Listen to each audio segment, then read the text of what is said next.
দেখো বন্ধুরা, সকাল সকাল কিন্তু আমার সোনামা কিন্তু আজকে ঘুম থেকে উঠে পড়েছে। আর দেখো, ঘুম থেকে উঠে কিন্তু ও ওঠে না, আধ ঘন্টা শুয়ে শুয়ে প্যাংরামো করে তারপর ওঠে।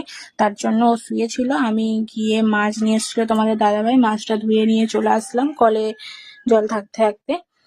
তো দেখো, মাছ ধুয়ে নিয়ে এসে নুন হলুদ ভালো করে মাখিয়ে নিচ্ছি।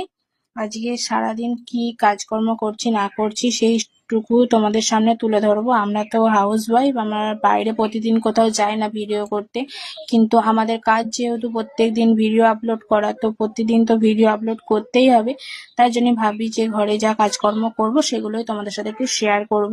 তো দেখো, এদিকে কথা বলতে বলতে মাছে নুন হলুদ ভালো করে মাখিয়ে চাপা দিয়ে রেখে দিলাম। দিয়ে দেখো, এদিকে সোনামাকে তুলে নিয়ে এলাম। নিয়ে এসে দেখো মাজন ব্রাশ দিচ্ছি। দাঁত তো মাজতে চাই না, জোর জবরদস্তি মাজাতে হয়। তারপর দেখো, সকালে টিফিন করছিলাম যখন, তখন আর ভিডিও ক্লিপ নেওয়া হয়নি, এত বিরক্ত করে না। তারপর দেখো, সকালে ডিউটির চলে আসলাম রান্না বান্না করতে ডিউটিতে।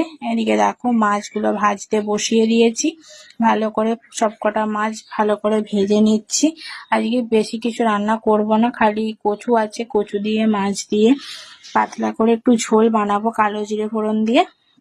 তো দেখো, আমাদের এদিকে তো এগুলোকে কচু বলে, তোমাদের ওদিকে কি বলে অবশ্যই কিন্তু কমেন্ট করে জানাতে ভুলবে না। এই দেখো, আমাদের দিকে কচু বলে, তোমাদের দিকে কি বলে জানাবে।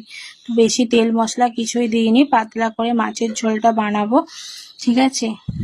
হালকা পাতলা খাওয়া তো শরীরের পক্ষে খুবই ভালো, কিন্তু আমাদের তো আবার হালকা পাতলা পছন্দ হয় না, তাও মাঝে সাঝে আমি করি। আর এদিকে দেখো, আমি রান্না করছি আর আমার মেয়ে কি করছে দেখো খালি। তোমরা শোনো কি করছে। রং চলে গেছে, তুমি পড়বে না, ওই জন্য মেনিকে পড়াচ্ছ। বাহ, খেলা করো। খাটের কি অবস্থা, খালি খেলা করছে খাটে।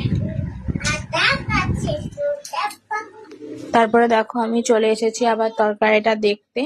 তো দেখো, মানে আলু ফালু সব ভালো করে সেদ্ধ হয়ে গেছে। তারপরে আমি দিয়ে দিচ্ছি হচ্ছে মাছগুলো, দিয়ে ভালো করে ফুটে গেলে কিন্তু আমি এটা নামিয়ে নেবো। নামিয়ে নিয়ে মেয়েকে নিয়ে যাব হচ্ছে স্কুলে। একটু ঝোল ঝোল পাড়াই করবো, ঠিক আছে। মানে ঝোলটাই আমার মেয়ে খুব পছন্দ করে, পাতলা ঝোল পছন্দ করে। তারপর দেখো, নামিয়ে রেখে স্কুলে বেরিয়ে পড়েছি মেয়েকে নিয়ে। আর আমার মেয়ে স্কুলে যেতে খুবই ভালোবাসে, ওকে বলতে হয় না, ও নিজে দেখেই বলে স্কুলে যাব। তাই জন্য ওকে স্কুলে আগে দিয়ে আসলাম। দিয়ে দেখো, বাড়ি আসার সময়, এটা হচ্ছে আমাদের বাড়ির সামনে হাই স্কুল আছে, সেই স্কুলেও সবাই আসছে ছাত্রছাত্রীরা। আর এই দেখো, বৃষ্টিতে কি অবস্থা, উঠোনটা পুরো শ্যাওলায় ভর্তি হয়ে গেছে। খুব সাবধানে হাঁটাচলা করতে হয়, তা না হলে একদম বুঝতেই পারছো। তারপর দেখো, আকাশটার অবস্থাও তোমাদের সাথে একটু শেয়ার করলাম। এদিকে এসে ঘর দুয়ার ঝাঁটপাট দিলাম, গ্যাস